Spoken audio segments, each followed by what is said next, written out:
Berarti mungkin sekali Ibrahim meninggalkan dzurriyyahnya di Mekah.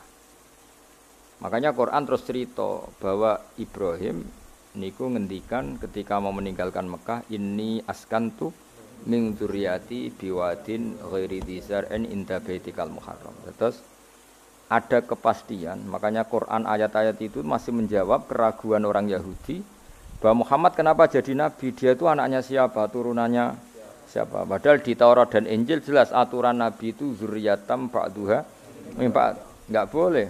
Nabi turunannya Parlan itu tidak boleh. Turunannya Karmen itu tidak boleh. Ribet. Apa? Ribet. Nabi itu harus turunan Nabi. Bukan karena Allah itu asobiah, enggak. Masyarakat itu lebih ikhlas. Misalnya Nabi, turunannya Nabi, bayi Nabi hormat kan enak. Bapak Ewe Soleh, bayi Soleh, buyute Soleh. Misalnya Nabi sebagai Karmen, katokan cekak kan juga bingung. Orang dihormati bapak Nabi, dihormati katokan cekak main gaple. Kan juga bingung. Jadi aturannya harus itu. Lo nak kiai oleh kiai kan tidak maksum, derajatnya kan di bawah. Pemenang kiai maklar tambah oleh, soalnya oleh. Ini masalah Nabi apa? Orang yang spesial.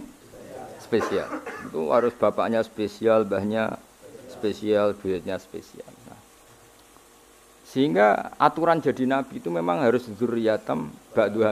Kalau kiai boleh. Kalau pemenang maklar tambah boleh. Tapi kalau Nabi tidak boleh.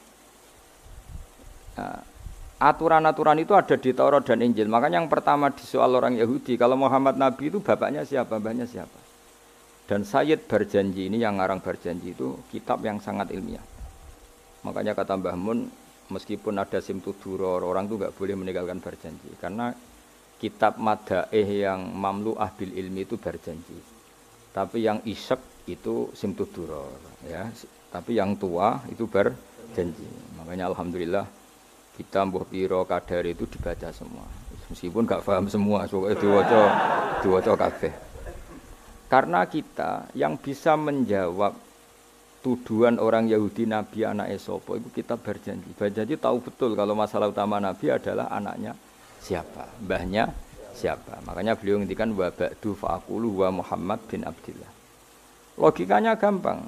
Kalau orang modern saja tahu bapaknya siapa, mbahnya siapa, buyutnya siapa, itu artinya enggak ada yang fiktif. Ukuran sejarah fiktif ndak itu ditandai dengan satu kuburan, dua artefak. Itu enggak mungkin nama-nama itu fiktif. Buktinya apa? Di Ka'bah mulai dulu zaman Quraisy ada Babu Bani Saibah. Babu Bani dan Abdul Muthalib namanya itu Saibah. Karena mulai kecil beruban. Jadi kata Saibah itu mulai kecil apa? Beruban. Karena perilakunya terpuji terus wong Mekah darani Saibatul Hamdi, napa? Saibatul Hamdi. Nah, karena dia pernah melayani saudaranya Hashim namanya Muthalib. Ya kita tahu Muhammad bin Abdillah bin Abdul Muthalib bin Hashim. Nah, Hashim ini punya saudara namanya Muthalib, napa? Nah, Abdul Muthalib kecil itu pernah derek Muthalib pamannya ya. Abdul Muthalib kecil berarti Saibah ini apa? Pernah derek pamane sing bernama Muthalib. Ya, Muthalib wonge gaya, pasti takoki wong, "Iku apa, budakku?" Nah, sehingga Saibah itu terus diceluk Abdul Muthalib. Ya rodok sial lah sini. Jadi pamannya itu gaya, kan ganteng. Saibah ini ganteng. Kalau jalan-jalan sama pamannya, jenenge sinten? Muthalib. Iku diaku budake. Iki sapa? Abdi, iku budakku. Terus akhirnya jenenge Abdul Muthalib. Dadi wong Arab paham ya? Tapi namanya Saibah, napa? Saibat, makanya wasmuhu Saibatul Hamd. Mane karo asa iskal, mbaya Nabi ono jenenge Kilab. Kilab maknane asu ora ngono lek mikir. Jenenge iku Hakim. Ya namanya Hakim. Nah, dulu kalau orang berburu itu melibatkan anjing. Karena sering berburu melibatkan anjing disebut Kilab. Jadi maknane Kilab ya orang yang berburu dengan anjing. Ojo kok langsung mbok maknane Kilab, asu. Oh, kasus yo. Kasus. Makanya itu hebatnya Imam Barjanji. Beliau darani wasmuhu Hakim bin Murrah. Jenenge Kilab iku Hakim. Ya paham napa? Jenenge Kilab niku Hakim. Sebagian ulama darani Kilab itu isim sifat. Napa? Jadi kalabayak libu kalban itu anjing sendiri dinamai kalbun itu sebenarnya sudah isim sifat. Bukan alam murtajal ya, tapi alam mangkul ya, alam apa mangkul. Kalau dalam ilmu nahwu itu alam mangkul. Jadi begini ya, tak terang nonahku ya. Alam itu ada dua, ada alam mangkul, ada alam murtajal. Tapi hampir semua alam itu mangkul sebetulnya. Ya, semua alam itu hampir semuanya itu mangkul. Mangkul itu satu nama yang diambil dari satu makna dalam kosakata, apa? Dalam kosakata. Misalnya hamida, yahmadu, hamdan, apa? Hamida, yahmidu, hamdan atau yahmadu, hamdan. Hamdan maknanya pujian, apa? Kemudian Nabi karena orangnya sifatnya terpuji disebut Muhammad, orang yang dipuji. Sehingga nama ini potensi rubah-rubah. Di Taurat itu Nabi gak disebut Muhammad, disebut Ahmad. Di Injil juga disebut Ahmad. Itu tidak masalah karena Hamida Yahmadu ya. Saya ulang lagi Hamida Yahmadu. Berarti kalau ingsun Ahmadu, saya muji. Karena Nabi itu orang yang sering muji Allah, menamakan dirinya Ana Ahmadu. Saya ini pemuja Allah.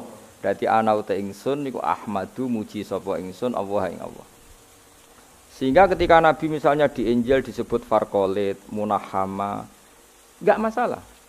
Selama ini klaimnya orang Yahudi dan Taurat, di Injil Taurat itu enggak ada kata Muhammad. Ya tentu enggak ada karena Injil Taurat itu bahasa Ibrani, no?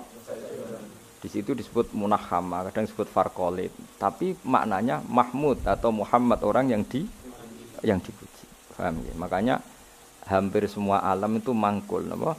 Mangkul. Nah, pentingnya mangkul itu apa? Kalau suatu saat sejarah itu tidak sama, itu enggak masalah. Karena hakikatnya alam itu rata-rata mangkul. Saya beri sekian contoh ya, semuanya. Misalnya dulu Madinah itu Yasrib, apa? Yasrib. Karena ketika orang Ansor merelakan semua hartanya untuk Nabi, saya berkali-kali cerita, Kanjeng Nabi niku datang ke Yasrib, niku migrasinya angkatannya hampir 500 sahabat beserta keluarga. Terus Nabi itu kesulitan karena sahabat si A memberi si B. Pokoknya kesulitan ngelola. Karena kesulitan ngelola, terus orang-orang Yasrib bilang, "Ya Rasulullah, hadhihi madinatuka taf'alu fiha ma tasa." Sudah engkau tidak perlu pamit per personal. Misalnya Nabi mau titip Abdurrahman bin Auf dititip no si A, yang Abu Bakar dititipkan si B, yang Umar dititipkan si C. Kan kesulitan nanti. Karena Nabi harus mikir yang punya tanah siapa, harus pamit kepada siapa, karena semuanya pendatang. Karena Nabi kesulitan itu, terus orang-orang Yasrib bilang, "Ya Rasulullah, hadhihi madinatuka taf'alu fiha ma tasa." Sudah ya Rasulullah, ini kotamu, kita semua ada ikut punya Yasrib, semua ini milikmu. Maka terserah engkau. Semenjak itu Nabi terus longgar karena diikrarkan miliknya.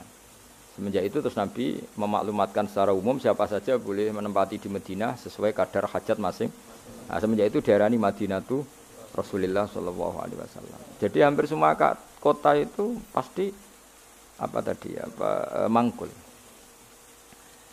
Sehingga ketika kitab Taurat, Injil menamakan itu enggak persis, itu enggak masalah. Misalnya Quran yang paling masyhur, summiya bil Quran ya li annahu makru, karena dibaca, maka summiya Quranan. Qara'a yaqra'u Quranan. Tapi Quran juga dikatakan kitab, wal kitabil mubin, karena bentuknya mushaf itu maktub, ada yang ditulis. Artinya melibatkan kitabah, tulisan, maka summiya kitaban. Sebagian disebut lagi Quran itu namanya apa? Mushaf, apa? Karena mushaf itu dari kata sokhifah, ada lampiran, melibatkan kertas. Maka disebut yatslu suhufam mutahhar. Paham ya? Makanya suhufi Ibrahim wa Musa. Jadi melihat itu melibatkan lampiran, sokhifah disebut mushaf. Melihat itu dibaca disebut Quran. Melihat itu melibatkan tulisan disebut kitab. Melihat konsepnya adalah al-fariq bainal haqqi wa bainal batil disebut furqan, pemisah. Melihat fungsinya cahaya disebut nur. Melihat fungsinya Quran menghidupkan jiwa-jiwa yang mati disebut ruh. Wa kadzalika auhayna ilaika ruham min amrina. Sehingga berdipastikan sebenarnya semua nama itu rata-rata itu mangkul, apa? Mangkul. Makanya Nabi sering ngendikan, saya ini punya sekian nama. Beliau menyebut ana Muhammad wa ana Ahmad. Termasuk beliau menyebut wa anal mahi. Saya ini pelebur, penghilang. Yamhu bi al-kufra, dengan saya kekafiran menjadi hilang. Wa anal aqib, saya ini penutup karena saya adalah penutup para nabi. Wa anal hasyir, saya ini hasyir, penggiring, karena nanti semua para nabi digiring di bawah benderaku. Jadi nabi juga punya sekian nama dan semua itu menunjukkan Alam apa? Mangkul. Ya, alam apa? Mangkul. Nah sekarang asmani babai Nabi itu jelas gak fiktif karena tadi orang Arab tahu semua, semua orang kafir pun tahu. Kalau di Mekah ada Babu Bani Syaibah, pasti ada orang bernama Syaibah karena ada Bani Syaibah, turunannya Syaibah. Dan itu siapa? Abdul Muttalib. Dan itu siapa? Abdullah. Itu siapa? Muhammad. Dan itu butuh bukti artefak. Makanya terus Allah menjawab fihi ayatum bayyinatum maqamu Ibrahim. Nah, bukti setelah Ibrahim, kan Ibrahim akhirnya kembali ke Palestina atau ke Syam.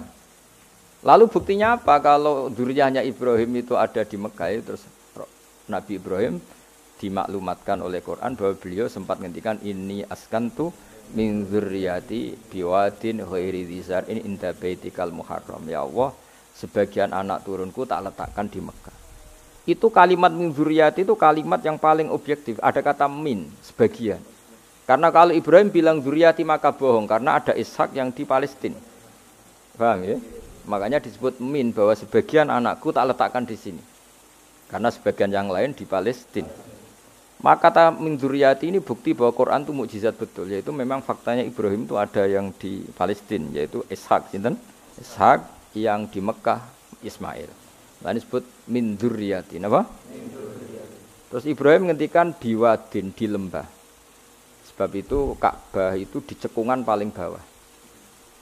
Bukti sejarah juga membuktikan seperti itu. Mulane kula seneng Ka'bah kena banjir bolak-balik rubuh niku kula seneng. Karena mboten seneng dari segi cemoan mboten, itu bukti empirik. Iku hikmahe kena apa Ka'bah rubuh bolak-balik. Andai kan enggak rubuh bolak-balik karena banjir, orang susah nyari sejarah. Ketika Nabi umur 35 Ka'bah rubuh mergo banjir. Zaman Umar ya rubuh karena tadi Ka'bah itu di cekungan paling bawah. Quran memaklumatkan bahwa Ka'bah itu biwadin di cekungan paling bawah. Yaitu ada Jabal Abi Qubais di cekung gunung, Ka'bah paling bawah. Nah karena Ka'bah ini zaman Nabi Adam itu rob wa tumain. Jadi ketika Adam mau haji, tanya sama Allah, ya Allah saya harus kemana? Ya sudah ke Ka'bah. Titenane sebuti Gusti, ada rob wa tumain, ada roh wa tumain. Ada cekungan dalam tempatnya air. Itu jenis Ka'bah. Zaman itu belum ada bangunannya, yaitu sudah namanya Ka'bah. Terus Ibrahim sesuai panduan itu bikin bangunan di situ. Bisa kamu bayangkan kan bangunan di cekungan paling bawah di sekelilingi gunung. Kan mesti kegerojok air. Makanya setiap banjir itu Ka'bah rubuh. Apalagi ya enggak ada semen, enggak ada terus dilapisi baja, enggak ada dulu. Pasti rubuh. Justru itu bagus. Bagus dari segi bahwa shadaqallahul adzim ketika mengistilahkan Ka'bah itu biwadin. Paham ya? Biwadin. Sehingga sekarang alhamdulillah pemerintahan Wahabi meskipun gitu sampai sekarang Ka'bah itu dari Masjid Haram tetap ke bawah. Ya udah ya mesti apa? Ke bawah, tetap di cekungan. Sampai sekarang desainnya Ka'bah tetap ya kita di Masjid Haram masuk itu nanti kalau mau ke Ka'bah pasti turun ke bawah sampai sekarang. Guling-gilingan statusnya Ka'bah itu biwadin ghairi dzar'in inda baitikal muharram. Lah ini penting. Sehingga orang-orang yang mengingkari nubuah pun percaya kalau Muhammad turunan Ibrahim karena semua data mengarah itu. Jadi Ka'bah kena banjir ana hikmah. Aja kok malah nggo ilmu jaduk jare omahe pangeran kok rubuh. Ora sing jaga sapa? Wong goblok. Jadi Allah kalau bikin sesuatu itu pasti hikmahnya besar. Baru era Umar terakhir di kebijakan Jabal Abi Qubais itu dijebol supaya air tersalur keluar, tidak semuanya mengarah ke Ka'bah. Tapi itu bagus.